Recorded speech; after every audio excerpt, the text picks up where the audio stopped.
Hi, good evening. This is Eric Lively, Chief Market Strategist over at Epiphany Trading, and we're here to do the Thursday night wrap-up. It was another volatile day on Wall Street today, as well as for the day trading world. The Dow finished down 88.81 at 7182.08. The Nasdaq was 1391, down 47. I'm sorry, 1391.47. It was down 33.96. As I said, it was a very, very active day. We opened lower, tried to rally a little bit, so most of the day positive, and then just imploded. The banking sector is coming off its best 5-day stretch of all time, rather, and the whole market cannot get legs because of worries over the healthcare policies and things like the education policies and the direction this country is going. So stocks like Humana were absolutely belted. Sallie Mae got absolutely crushed as well. So here are a few things to look at for the morning. NNI and the aforementioned Sallie Mae, SLM. NNI was down over 50% today. There could potentially be more follow-through, as after the bell, the government basically came out and confirmed all the rumors in that private funding is ostensibly going to be annexed by the government. TEG had horrible earnings today. It was down $10. It closed near a low. CDI had bad earnings. It closed right near a low at 780. All the healthcare stocks, as just discussed, CVH, HS, HNT, Amgen, AMGN, Humana, HUM, WellCare, WCG, among others, all closed near their lows. They're all things to watch for tomorrow.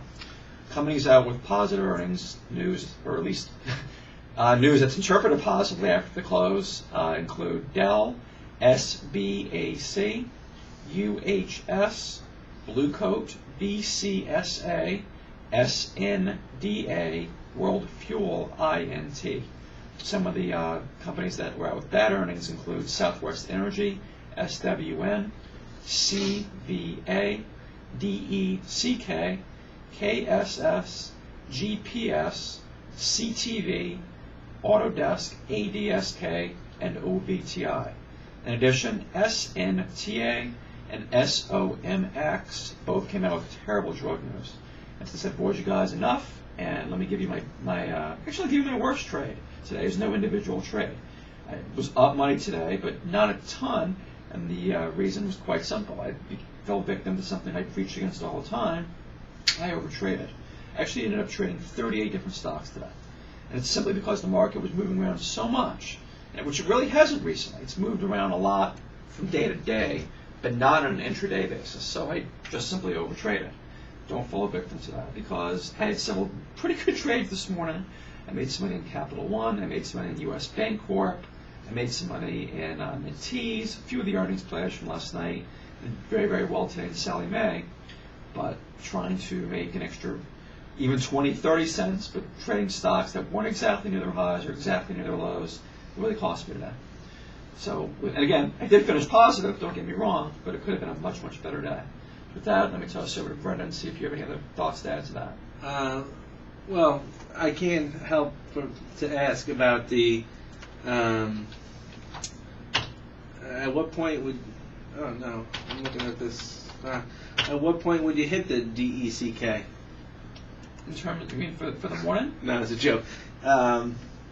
I really think that this market is going to head lower tomorrow. Obviously, we are having a tough time keeping our head above water, especially with Goldman Sachs coming out today saying that they're expecting a 15% retracement in the S&P.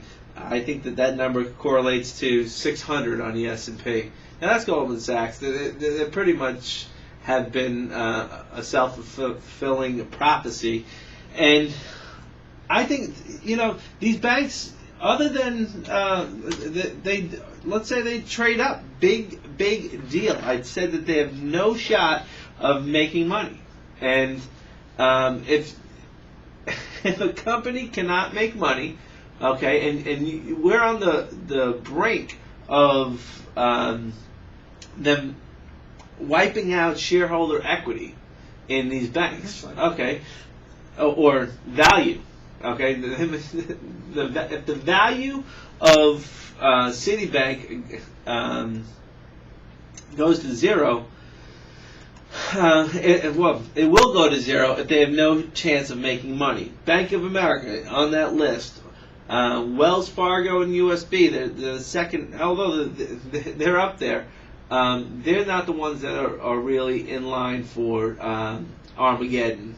So today, I think, is just another day that they're drip feeding us disaster.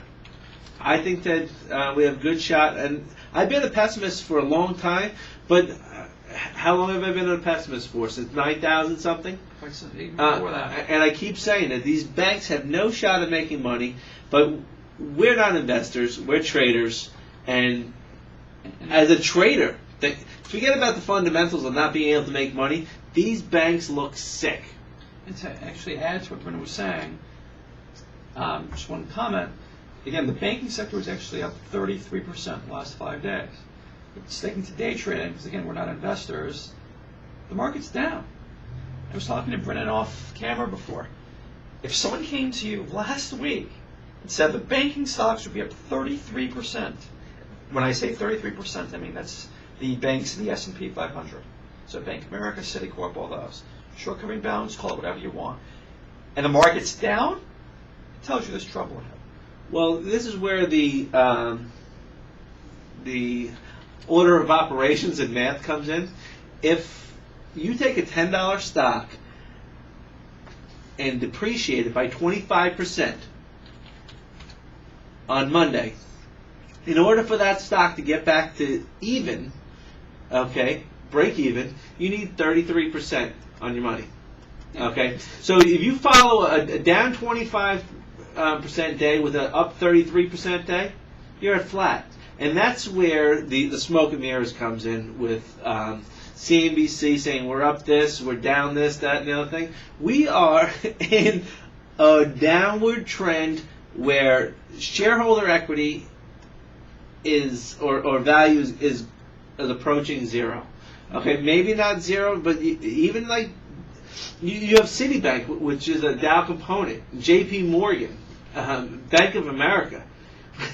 It's unprecedented that we have three, and American Express, I don't know where they stand in this whole thing, but 4 Dow components that could very well go to that are approaching zero.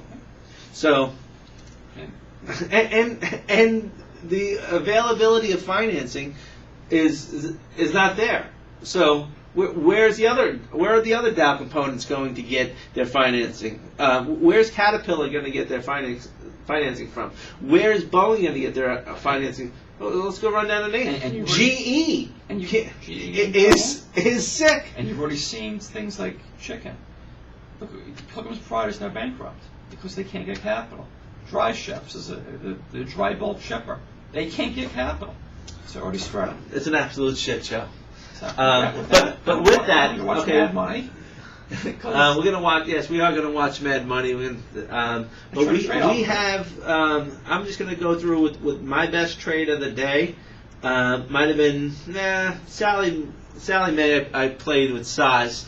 I clipped a good profit in there. But I think that the trade that I take most pride in might be the Cleveland Cliffs. Yep, I did well on that too. Yeah, I did very well in that. So, continue to participate in our chat room. These are stocks that we call out. We're not the people who say we bought at the low, sold at the high. We're people who are in a live chat room and tell you, come on in. We're telling you about our trades prior, and we're here to help. And I think we're going to end every single one of our video logs, vlogs, whatever you want to call it, every one of our videos saying we are a resource, and make sure that unless you are doing incredibly well, and even if you are, take advantage of the resource that we have. Eric and I, we're here at 6 o'clock burning the midnight oil. Most of the people 6 o'clock oil anyway. the 6 o'clock oil. But we're doing the homework. We're preparing ourselves so you could benefit the next day. So, with that ado, anything you'd like to wrap it up? I got a couple things I got to take care of. I'm going to listen to Mad Money as I prepare the blog. Well, let's see what he has to say.